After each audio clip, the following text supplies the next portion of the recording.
पावन मंच को प्रणाम करता हूं और आपकी उपस्थिति को भी नमन करता हूं। अरे नमन कर दिया, ताली तो बजा दो। बहुत सुंदर आयोजन आज का, मैं बधाई देता हूं। और दिल्ली के अंदर बहुत कॉलेजों में कार्यक्रम करते हैं साहब, और ऐसा लगता है कि दिल्ली से ज्यादा जो IIT है या कहीं पर भी जो स्टूडेंट सुनते हैं बहुत अच्छा सुनते हैं। लेकिन आज ये एहसास हुआ चंडीगढ़ अपने आप में विशेष है साहब। चंडीगढ़ के लोग और भी बेहतर सुनते हैं।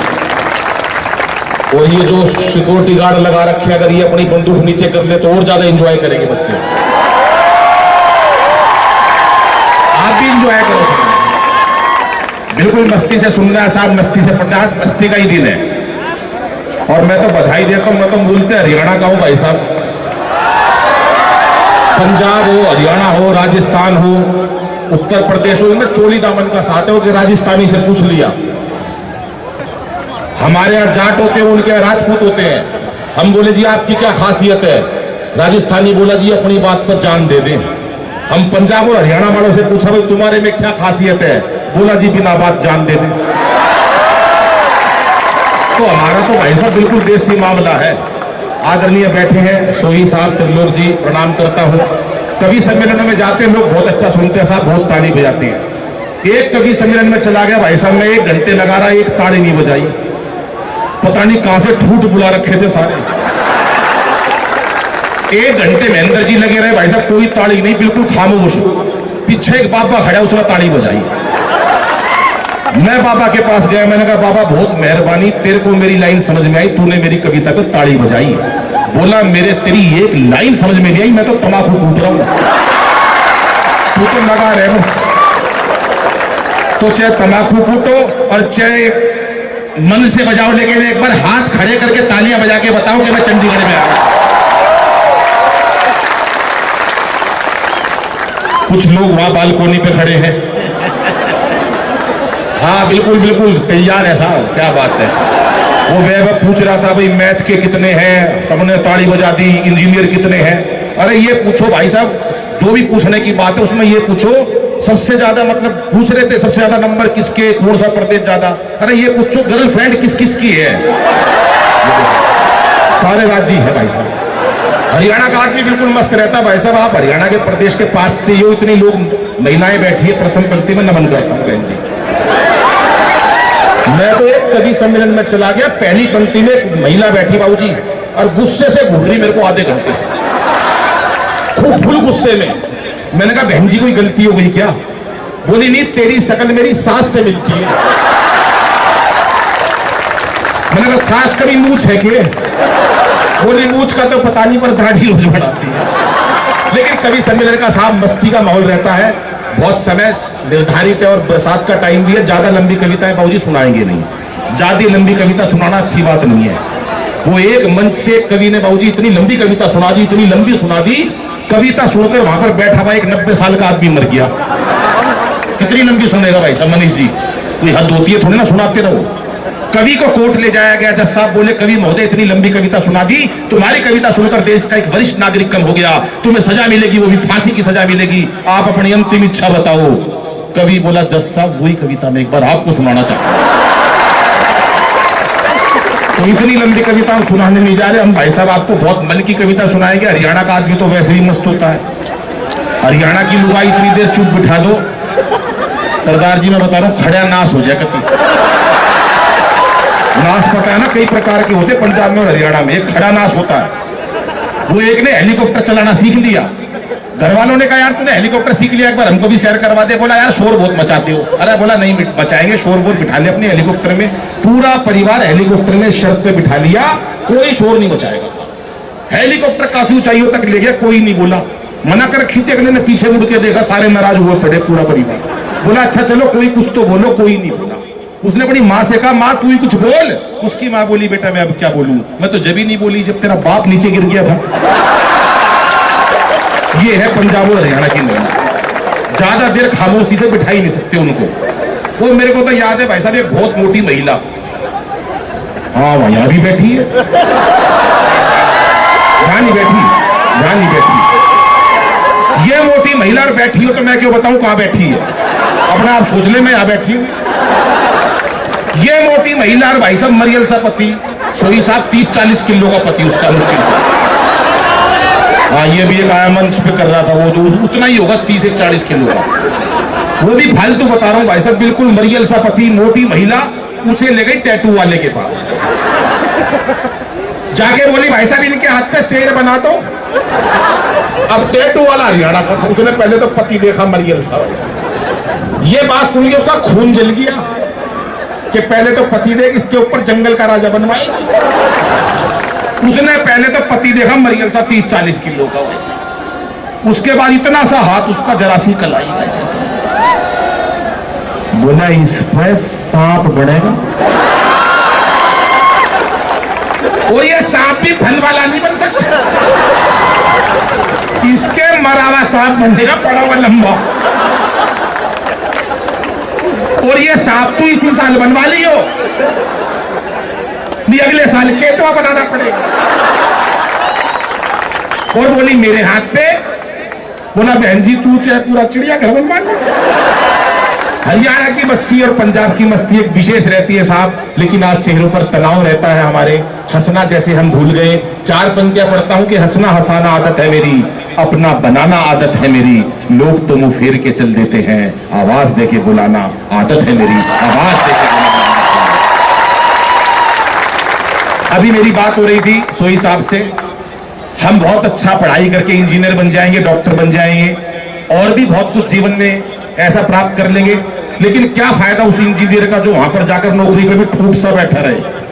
पूछेंगे कहां से आया, बोला चंडीगढ़ यूनिवर्सिटी से आया हूं, लेकिन चंडीगढ़ यूनिवर्सिटी का स्टूडेंट ऐसा नहीं निकलना है। सबका चहुमुखी विकास करने के लिए आज का कवि सम्मेलन रखा है कि हम सामाजिक और साहित्यिक संस्कारिक हर एक क्षेत्र में आगे बढ़े, ऐसी चंडीगढ़ यूनिवर्सिटी है। ऐसा मैं आपसे कामना करता हूं कि हर बच्चे के चेहरे पर एक मुस्कुराहट हो, कोई तनाव ना हो। भाई साहब तालियां आप बहुत अच्छी बजा रहे हो, नहीं तो कवि सम्मेलनों में चले जाते सरदार जी हम।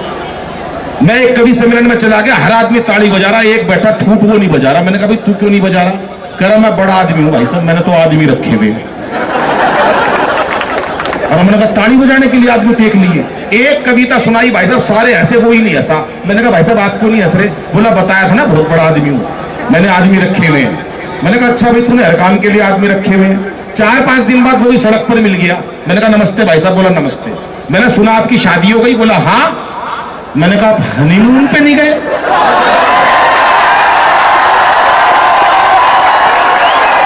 नहीं यहाँ किसी ने नहीं रखे हुए, यहाँ सारे मसल हो गए। यहाँ बिल्कुल मस्ती की बात है। आइए साहब 4 राजनीति की बातों से जोड़ता हूँ। और हरियाणा का प्रदेश ऐसा, वहां तो बुजुर्ग भी ऐसा। मेट्रो दिल्ली में चलती है, सरदार जी ने मेट्रो में बैठ लिया, एक ताऊ मिल गया मेरे को हरियाणा का, मेरे से बोला रहा छोरे तू बलबीर का सैके, पिताजी के नाम से पूछ लेते उसका है क्या? और अब बोला छोरे बलबीर का सैके। मैं बोला ना ताऊ मैं बलबीर का को नहीं। उसके कहा चाहे 2 मिनट बाद फिर पूछ लिया। और अब बोला छोरे तू बलबीर का सैके। मैंने कहा ताऊ 3 बार मना कर दी, बलबीर का को नहीं। पर भाई साहब उसके कोई चैन नहीं, हरियाणा का बुड्ढा तो ऊट होता। दोबारा फिर पूछने लगा छोरे बलबीर का सैके। मैंने भी गुस्से में कह दी हाँ बलबीर का हूं। बोला होगा भाई बलबीर का, पर तू लागता तो लिया। तो ये मस्ती का आलाम रहता है। एक बार जोरदार तालियां बजाएं, मैं आपको कुछ राजनीतिक छंदों से जोड़ता हूं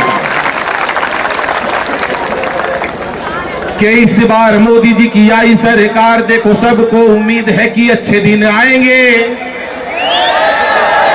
सबको उम्मीद थी कि अच्छे दिन आएंगे, लेकिन पता नहीं आएंगे कि नहीं आएंगे।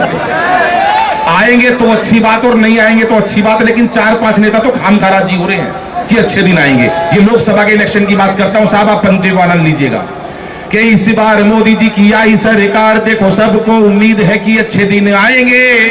और केजरी जी सोच रहे मेरे धरनों के लिए कहीं आलीशान एक चबूतरा बनाएंगे। मैंने कहा भाई चबूतरे का क्या करेगा? बोला जी रोज धरने देने पड़ते हैं, एक अच्छा सा चबूतरा बन जाएगा, मैं तो वहीं विश्राम कर लिया करूंगा, नहीं तो लाल किले जाना पड़ता है। पंक्तियों को आनंद लीजिएगा, 4 पंक्तियां पढ़ता और आपका पूरे सदन का आशीर्वाद चाहूंगा साहब कि इस बार मोदी जी की आई सरकार, देखो सबको उम्मीद है कि अच्छे दिन आएंगे। और केजरी जी सोच रहे मेरे धरनों के लिए कहीं आलीशान एक चबूतरा बनाएंगे। आडवाणी सोच रहे पीएम तो बने नहीं, आडवाणी सोच रहे पीएम तो बने नहीं, लगता है सीधे राष्ट्रपति ही बनाएंगे। और इस पंक्ति पे आपकी आईक्यू का पता चल जाएगा साहब, जितने लोग उनका आशीर्वाद चाहूंगा। कि आडवाणी सोच रहे पीएम तो बने नहीं, लगता है सीधे राष्ट्रपति ही बनाएंगे। और राहुल जी बोले नहीं कांग्रेस पे भरोसा, लगता है शादी मेरी मोदी जी कराएंगे। ये अच्छी बात है भाई साहब, ऐसा प्रदेश होना चाहिए। नेता विपक्ष का हो तो भी शादी में राजी है। लेकिन कांग्रेस से लोग क्यों नाराज हुए, दिल्ली की राजनीति बताता हूं साहब, 4 पंक्तियों में फिर आपको इतिहास दोहराता हूं कि कांग्रेस ने 65 साल में बड़ा अच्छा काम करा होगा, लेकिन क्यों नाराज हुए, पूरा देश नाराज हुआ कुछ चंद बातों से। 4 पंक्तियों में इतिहास बताता हूं, आपका समर्थन और आपका प्यार चाहूंगा। कि रामदेव को भगाया, याद है भाई साहब, वो रामलीला मैदान से लठ मार मार के, याद है कई लोगों को। अभी मोदी जी ने अपना सूट नीलाम करा, रामदेव जी बोले मैं भी करूंगा। मैंने कहा भैया तुम्हारे पास कौन सा है? बोला वो रामलीला मैदान में पहन के भागा था। मैंने कहा अच्छा ये बताओ रामदेव जी, जिस टाइम आप वहां से भागे निकल कर, तो आपको मीडिया का डर था, पुलिस का डर था, किसका सबसे ज्यादा डर था? बोले मुझे तो यही डर था यार, मैं सूट में निकल रहा हूं, कहीं बाहर निकलकर आसाराम बापू ना मिल जाए। कि रामदेव को भगाया, अन्ना बाबा को सताया, दामिनी का कांड हमें दे रहा दुहाई है। आप याद करो क्यों नाराज हुए लोग। रामदेव को भगाया, अन्ना बाबा को सताया, दामिनी का कांड हमें दे रहा दुहाई है। और देश का किसान रोया, सीमा पे जवान रोया, पीएम की खामोशी भी रास नहीं आई है। देश का किसान रोया, सीमा पे जवान रोया, पीएम की खामोशी भी रास नहीं आई है। और शीर्ष नेताओं ने सदा घटिया बयान दिए, शीर्ष नेताओं ने सदा घटिया बयान दिए, रोज घोटालों ने छवि उनकी गिराई है। और महंगाई ना रोक सके बाकी जो भी वोट बचे, झाड़ू वाली पार्टी ने कर दी सफाई है। दिल्ली में भाई साहब 70 सीटों में से 67 सीटें आई केजरीवाल साहब की। मैंने पूछा उनसे, मैंने कहा 70 सीटों में से साहब 67 आई है, 70 क्यों नहीं आई? बोला यार झाड़ू कितनी भी अच्छी दे लो, थोड़ा बहुत कूड़ा रह ही जाता। स्थिति यहां तक पहुंच गई है। लेकिन पढ़ाई पढ़नी चाहिए साहब मन से। मैं देख रहा हूं यहाँ बच्चे बहुत मन से पढ़ते हैं, बहुत दूर से आए हुए हैं। लेकिन मैं एक संदेश जरूर देता हूं, रखियो यार। अच्छा एक आधा आदमी जरूर बुलाते कवि सम्मेलनों में ऐसा, भाई साहब इसको एक गैस की गोली दे दो, इसका 1 घंटा हो गया चैन नहीं ले रहा। कई बार आदरणीय सुनील शर्मा जी ने भी कह ली, या वो अभी देखो मोदी जी ने एक बयान दिया कि ना खाऊंगा और ना खाने दूंगा। मैं एक बात ये पूछ रहा हूं भाई साहब, जब ना खाएगा ना खाने देगा तो फिर ये शौचालय किस लिए बनवा रहे हैं? ये इन लोगों के लिए बनवा रहे जिन्होंने भी आवाज निकाली थी। भैया इन्हें ले जाओ, एक बार करवा लाओ, एक बार जोरदार तालियां बजाए साहब मिलके। मैं आपको हास्य कविता से जोड़ता हूं। बालकोनी वाले का भी विशेष प्यार चाहूंगा साहब। आइए बहुत, अरे इतना प्यार भी ना चाहिए, ये तो खुश हो गए, ज्यादा ही मस्ती में आ लिए। देखो मस्ती से पढ़नी चाहिए, जैसे भाई साहब पंजाब का बच्चा पढ़ता, हरियाणा का बच्चा पढ़ता, वो एक का रिजल्ट आने आ गया, पिताजी ने पूछा भाई तेरा रिजल्ट आया था बेटा क्या हुआ? अरे बोला होना क्या था, वो सरपंच का छोरा फेल हो गया। बोला मैं तेरी पूछू हूं, तू क्या सरपंच का फेल हो गया? महाराज तेरा क्या हुआ? बोले इससे ज्यादा क्या कहूँ, डॉक्टर का लड़का फेल हो गया। बोला सरपंच का हो गया, डॉक्टर का हो गया, और तेरा क्या हुआ? बोले जो हमारे स्कूल के प्रिंसिपल है उनका बेटा भी फेल हो गया। अरे बोला अपनी बता महाराज तेरा क्या हुआ? बोला फिर पिताजी तू कौन सा प्रधानमंत्री लाग रहा है, तेरा भी निमट लिया। तो ऐसी पढ़ाई मस्ती के साथ मैं इस चंडीगढ़ यूनिवर्सिटी के सभी छात्रों से निवेदन करूंगा कि आप ऐसी पढ़ाई पढ़ें जो देश में अपना नाम ऊंचा हो, इस संस्था का नाम हो और हमारे प्रधान जी का नाम ऊंचा हो। सरदार जी बैठे, मैं प्रणाम करता हूं। मैं बात तो इन पे भी बहुत कुछ कहना चाहता हूं, लेकिन समझ में नहीं आ रहा कहूं क्या नहीं कहूं, क्योंकि बाद में भाई साहब लिफाफा भी लेना और जाना भी इनसे ही है। हाँ जी हाँ, नहीं पर एक बात मेरी इनसे जरूर हुई थी, वो मैं जरूर बताऊंगा, चाहे लिफाफा मिले चाहे ना मिले। पीछे मेरे से इनका फोन आया कि अनिल भाई मेरा स्वास्थ्य ठीक नहीं रहता। मैंने कहा स्वास्थ्य ठीक नहीं रहता साहब, आप सुबह सुबह घूमने चले जाया करो। बोले यार क्या करूं अनिल भाई, आंख ही नहीं खुलती। मैंने कहा जी एक नौकर रख लो। इन्होंने 10,000 रुपए महीने का एक नौकर रख लिया जो सिर्फ जगाएगा 5 बजे। अब इन्होंने वो नौकर रख लिया साहब, ये सोने लगे 9 बजे। भाई साहब नौकर ने इनको से इन्होंने पूछा भाई मैंने तेरे को 10,000 रुपए महीना में रखा हुआ है, कम से कम तू जगाता मेरे को इसी काम के लिए रखा, तूने जगाया क्यों नहीं? बोला जी मैंने तो आपको जगाया भी था, आप तो घूम के भी आ गए। बोले मैं दुनिया को सिखाता हूं, ये मेरे को सिखा रहा है। मैं कब घूम के आ गया भैया? बोला जी मैंने आपको 5 बजे जगाया था, आपने एक करवट उधर ली, एक करवट उधर ली। मैंने सोचा बड़े आदमी इससे ज्यादा क्या घूमते हो। एक बार पूरी कमेटी के लिए तालियां बजाएं साहब, आपको ऐसे शिक्षक मिलेंगे। हास्य व्यंग की कविता भाई साहब कहां से परिवार से मैंने निकाला है उस हास्य व्यंग को। आजकल चुटकुले टिप्पणियों के माध्यम से पूरा देश हंसा रहा है, लेकिन हम कवि हैं और अपना दायित्व पूरा करते हैं। सब टीवी होगा क्या बात है, पूरे देश ने इस कविता को पसंद किया। मैं आपका ध्यान चाहूंगा और मस्ती के साथ, लेकिन इस कविता से सिर्फ एक बात सीखनी है कि हमको टेंशन नहीं लेनी साहब। टेंशन में नहीं पढ़ना, किसी तनाव में नहीं पढ़ना, मस्ती के साथ पढ़ना है। कविता से आप आश्चर्य लिए और आप सभी आनंद लीजिएगा साहब कि आजकल के बच्चे गजब ढा रहे हैं, आजकल के बच्चे गजब ढा रहे हैं परीक्षाओं में। भाई साहब पता नहीं क्यों इतने नंबर ला रहे हैं, आजकल के बच्चे गजब ढा रहे हैं परीक्षाओं में, पता नहीं क्यों इतने नंबर ला रहे हैं। हम तो 7-8 भाई थे, पढ़ाई में खूब दिल लगाया करते, तब जाके सबके मिला के 60-70% आया करते पूरे परिवार के। हौसले इतने बुलंद, कभी उदास नहीं हुए। हौसले इतने बुलंद, कभी उदास नहीं हुए। एक साल में 2 भाइयों से ज्यादा पास नहीं हुए, इतने ही होते थे। घर वालों ने जो पुस्तक एक बार दिलवा दी, बहन जी तो समझ गए, घर वालों ने जो पुस्तक एक बार दिलवा दी, भाई साहब सारी उम्र वही चला दी। छोटे वाला भाई कई ट्यूशन पढ़ा, पूरा जोर लगा लिया, अगली क्लास में नहीं चढ़ा। दरअसल उसे जबरदस्ती स्कूल में डलवा दिया, दरअसल उसे जबरदस्ती स्कूल में डलवा दिया। पहली कक्षा में दाखिल कराया था, 5 साल बाद पहली से उठा लिया, वही पाया उसी बेंच पे। और इस पंक्ति में पूरे सदन का फिर आशीर्वाद चाहूंगा कि 12वीं कक्षा में, देखो मेरा अनुसरण नहीं करना, सिर्फ मेरे से मस्ती सीखनी है कि आपको बिल्कुल तनाव रहित होकर पढ़ना है, लेकिन नंबर बहुत अच्छे लाने हैं। 12वीं कक्षा में मेरे अकेले के प्रथम पंक्ति का विशेष दायित्व रहता है साहब। सबकी तालियां चाहूंगा जितने लोग खड़े हैं। माइक वाला कहां है? हाँ, तेरा भी चाहूंगा आशीर्वाद। 12वीं कक्षा में कान खोल के सुन लो, चौकन्ने हो जाओ, हाथों को तैयार कर लो साहब। मेरे अकेले के पूरे परिवार में, बाबूजी सरदार जी आप बहुत ध्यान से सुन रहे हो, सुन लो। 12वीं में मेरे अकेले के 33% नंबर आए। ये है खुशी आप लोगों की। मुझे लगा कि मैं चंडीगढ़ में आया हूं। 12वीं में मेरे अकेले के 33% नंबर आए थे। घर वालों ने जश्न मनाए थे।